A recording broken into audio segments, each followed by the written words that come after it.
নমস্কার দর্শক বন্ধুরা, আজকের রেসিপিটি হলো সয়াবিন চিলি। তো চলুন দেখে নেওয়া যাক সয়াবিন চিলির রেসিপিটি। তো সবার প্রথমে নিয়ে নেবেন গাজর, ক্যাপসিকাম, বিনস, পেঁয়াজ, ধনেপাতা, লেবু রস। নিয়ে নেবেন চিনি, জিরে, শুকনো লঙ্কার গুঁড়ো, হলুদ, নুন, আদা বাটা, রসুন বাটা, কর্নফ্লাওয়ার। আর সবার প্রথম যেটা লাগবে সেটা হলো 10 টাকা প্যাকেট একটা সয়াবিন। তো বন্ধুরা, সবার প্রথমে কড়াইয়ে দিয়ে দেবেন জল।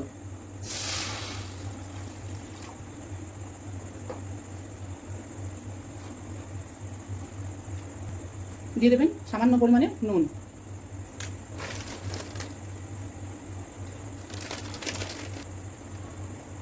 তো বন্ধুরা, জল গরম হয়ে গেছে। গরম জলের মধ্যে দিয়ে দেবো প্যাকেটের সয়াবিনটা। তো বন্ধুরা, 3 থেকে 4 মিনিট সয়াবিনটাকে ফুটিয়ে সেদ্ধ করে নেবেন। তো বন্ধুরা, সয়াবিন সেদ্ধ হয়ে গেছে, এবার নামিয়ে নেবেন। তো বন্ধুরা, সয়াবিনগুলো ভালো করে চিপে জল ঝরিয়ে নেবেন।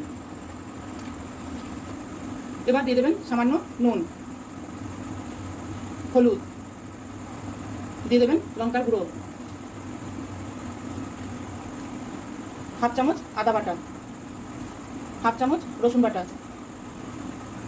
1 চামচ জিরে গুঁড়ো, 2 চামচ কর্নফ্লাওয়ার। এবার একসঙ্গে ভালো করে সবগুলো মিক্সড করে নেবেন। এবার কড়াইয়ের মধ্যে দিয়ে দেবেন সাদা তেল।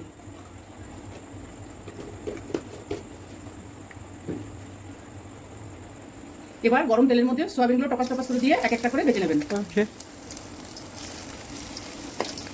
সয়াবিনগুলো ভাজা হয়ে গেছে, এবার তেল থেকে তুলে নেবেন।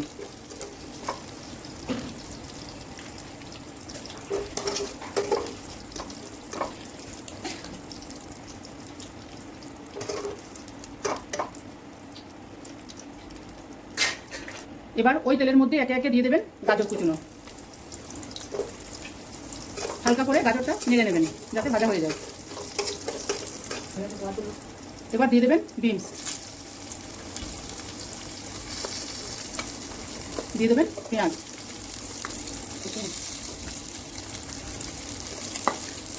আমি যতক্ষণে সবজিগুলো মারছি বন্ধুরা, ততক্ষণে আপনারা ভিডিওটা ভালো লাগলে একটা লাইক করে দেবেন।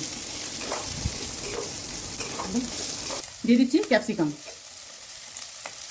বন্ধুরা, রান্না করতে করতে কারেন্ট চলে গেছে, আমি তবু যতটা পারছি চেষ্টা করছি আপনাদেরকে রান্নাটা দেখানোর জন্য।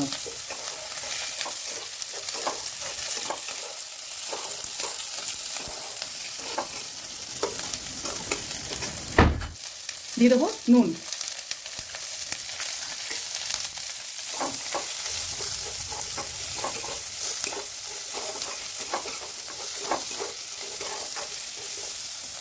দিয়ে দেবো আদা বাটা, দিয়ে দেবেন রসুন বাটা,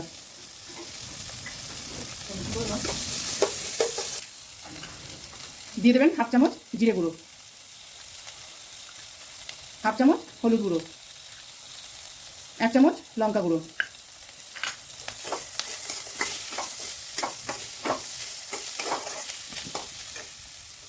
দিয়ে দেবেন সামান্য পরিমাণে জল।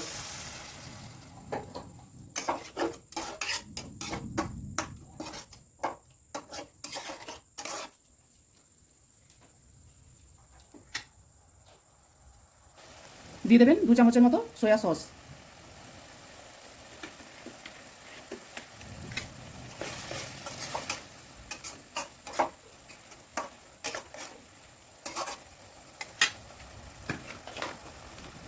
দিয়ে দেবেন 4 চামচের মতো টমেটো সস।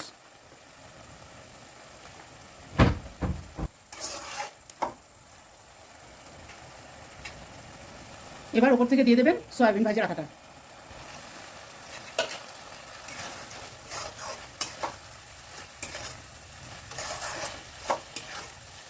গ্রেভির মধ্যে থিকনেস আনার জন্য দিয়ে দেবেন কর্নফ্লাওয়ার।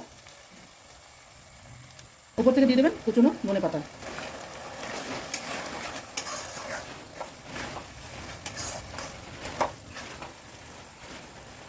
নামানোর আগে দিয়ে দেবেন লেবুর রস। তো বন্ধুরা, সয়াবিন চিলি হয়ে গেছে, এবার নামিয়ে নিচ্ছি।